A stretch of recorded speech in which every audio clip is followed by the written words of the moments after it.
Енді жаңа айтып өттім. Мына арада қаракесектердің так 4-5 құлыптасын оқыдым. 6-шы құлыптасқа очередь келіп тұр. Бұл арадағы 6-шы құлыптас оқиын. Қаракесек ұруы дейді.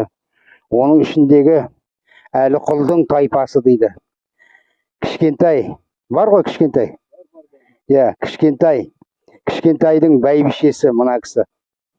Кішкентайдың бәйбішесі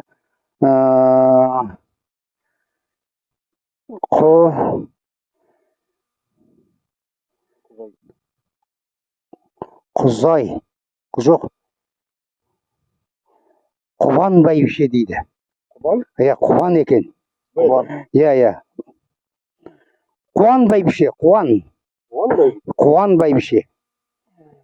Шешелерімнің аты Қуан. Анаға түзеп жаз, Қуан бәйбіше дейді. Бұл кісі 74 жасында қайтыс болыпты. Уфат 74 жасында дейді. Өкінішке олай бұл арада жылы айтылмай тұр. Қазір мына арада енді бұған мына шешесіне белгіні қойған баласы жаздырды дейді, баласы. Жарылқап мырза дейді. Соған қарағанда бұлар мырза қаптап кетті. Бұл Қаракесектің бұл ұруынан тараған, әсіресе Қонақбай ұруынан тарағандардың несі атақ абыройы мықты беделдеу болған. Ол Қаракесектерді бірінен бірін айырайын деп отқан ештеңем жоқ. Тек просто мына құлыптастарына қарап тұрмын. Енді келесі кезекте мына араға келеміз. Бұл араны әлі тазартқан жоқпын. Бірақ мұнда да Қаракесек ұруы Әліқұл тайпасы дейді.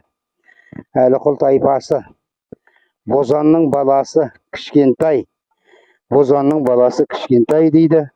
Бұл кісі қайтыс болған 75 yaşында дейді. 75 yaşында уфат болды. 1839 сәнеде жаздырды баласы. Жаздырған баласы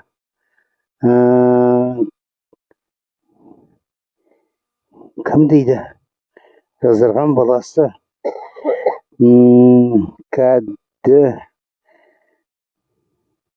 қандай балдары бар еді? Кідан келетін? Кішкентайдың балдары. Кідан келет, бұдан аяқталады. Мырза дейді. Бұл баласы да сондай. Мына өздерінің белгілері, түсірші белгілерін. Міне Қаракесектің таңбасы, оның ішіндегі жаңағы сіздердің таңбаларың осы ғой, мына ғой. Мінекей, тепер Қаракесектің таңбасы. Міне құлыптасты ұспашыны түсіріп, бұл құлыптас қандай болып жасалғанын, бұлардың осал болмағанын, бұл құлыптастың әрқайсысы кемі 15 жылқыдан жасалынған кезінде. Мұны мен шығу несін зерттегенмін. Бұл құлыптас жасалынады, өнерленеді, содан кейін биенің терісіне оралып шыңдалады, содан кейін барып бекітіледі. Мінекей бұл кісілердің жатқан жері осы болды. Алдыда мінекей жерде мына арада мен Тәйтайды оққанмын. Тәйтайды, соны таба алмай тұрмын. Тәйтайды да қазір кезек келер болғанда.